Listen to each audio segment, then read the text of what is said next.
বাংলাদেশের এমন একটি স্থান যেখানে রাত দুপুরেও মেশিনের শব্দ শোনা যায়, চারপাশে কঠোর পাহারা, ভেতরে তৈরি হচ্ছে দেশের সবচেয়ে বড় অর্থনৈতিক অপরাধের ষড়যন্ত্র।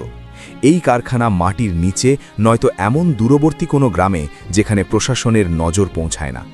সেখানে একদল মানুষ এক অদ্ভুত রাসায়নিক প্রক্রিয়ায় কেবল কাগজ আর রং ব্যবহার করে তৈরি করছে কোটি কোটি টাকার অলীক স্বপ্ন, জাল নোট। আমরা সেই গোপন আস্তানার ভেতরের খবর বের করেছি, যেখানে তাদের কোড ভাষা কি, কিভাবে তারা কাঁচামাল সংগ্রহ করে, আর কিভাবে মাত্র 1000 টাকার আসল নোটের বদলে তারা 4000 টাকার জাল নোট বিক্রি করে। এই ভয়ঙ্কর রহস্য যা আপনাকে ভাবিয়ে তুলবে, এই মুহূর্তেও হয়তো আপনার পাশে কেউ এই বিষ ছড়াচ্ছে। বাংলাদেশে প্রতি 100টি লেনদেনের অন্তত 3টি জাল নোটের মাধ্যমে সম্পন্ন হয়। এই সংখ্যাটা আপনাকে ভয় ধরিয়ে দেবে, কারণ এই জাল নোটগুলোর বেশিরভাগই তৈরি হয় এতটাই নিখুঁতভাবে যে এমনকি অভিজ্ঞ ব্যাংক কর্মীরও তা ধরতে সেকেন্ডের ভগ্নাংশ সময় লাগে।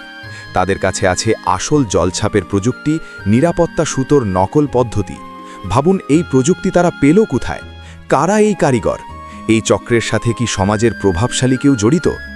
আজ আমরা শুধু জাল নোটের খবর দেব না, আমরা দেখাবো সেই অদৃশ্য হাতগুলোকে যারা পর্দার আড়ালে বসে আমাদের অর্থনীতিকে শ্বাসরোধ করে মারছে। আজকের পর থেকে আপনার টাকা গোনার ভঙ্গি চিরতরে বদলে যাবে, কারণ আপনার সামনে আসতে চলেছে সেই রহস্য যার নাম দ্য রিভিল মাস্টার।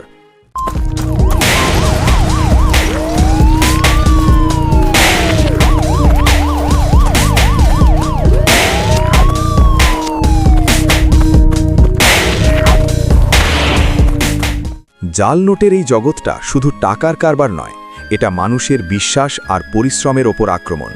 এই সিন্ডিকেটগুলো চলে অত্যন্ত সুপরিকল্পিত উপায়। আপনারা হয়তো ভাবেন সাধারণ ছাপার মেশিনে এগুলো তৈরি হয়, কিন্তু ভেতরের খবর সম্পূর্ণ ভিন্ন।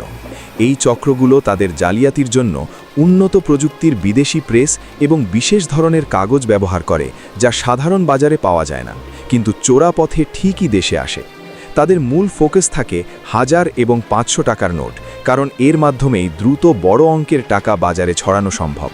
আর এই সিন্ডিকেটগুলো বেশিরভাগ সময়ই মাটির নিচের বা লোকচক্ষুর আড়ালে থাকা গোডাউন কিংবা দূরবর্তী কোনো কারখানায় এই জঘন্য কাজটি চালায়, যাতে সহজে পুলিশের চোখ এড়িয়ে যাওয়া যায়।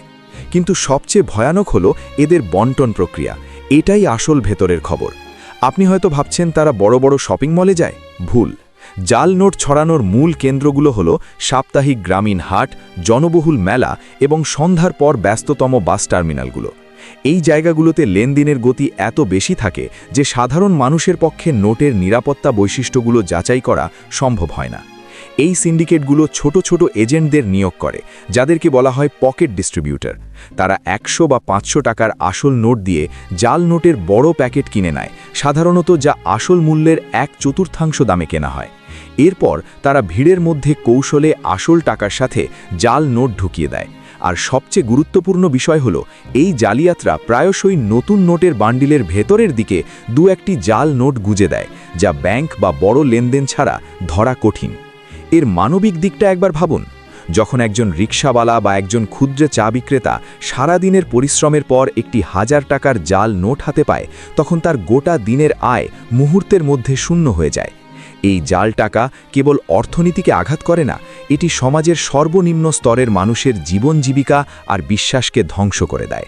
এটি কেবল একটি কাগজের টুকরো নয়, এটি একটি অশ্রুভরা দিনের প্রতীক। যখন লাখ লাখ টাকার জাল নোট বাজারে আসে, তখন তা দেশের মুদ্রাস্ফীতিকে প্রভাবিত করে, ডলারের বিপরীতে টাকার মান কমিয়ে দেয়, যা দেশের প্রতিটি নাগরিকের পকেটকে সরাসরি ক্ষতিগ্রস্ত করে। তবে এই গোপন রাজ্যের শেষ রক্ষা হয় না। বাংলাদেশের আইন শৃঙ্খলা রক্ষাকারী বাহিনী, বিশেষ করে র্যাব এবং ডিবি পুলিশ, এই সিন্ডিকেটগুলোর বিরুদ্ধে নিয়মিত গোপন অভিযান চালায়। তারা প্রযুক্তিগত ট্র্যাকিং এবং দীর্ঘদিনের গোয়েন্দা তথ্যের মাধ্যমে এই চক্রগুলোর মূল হোতাদের চিহ্নিত করে।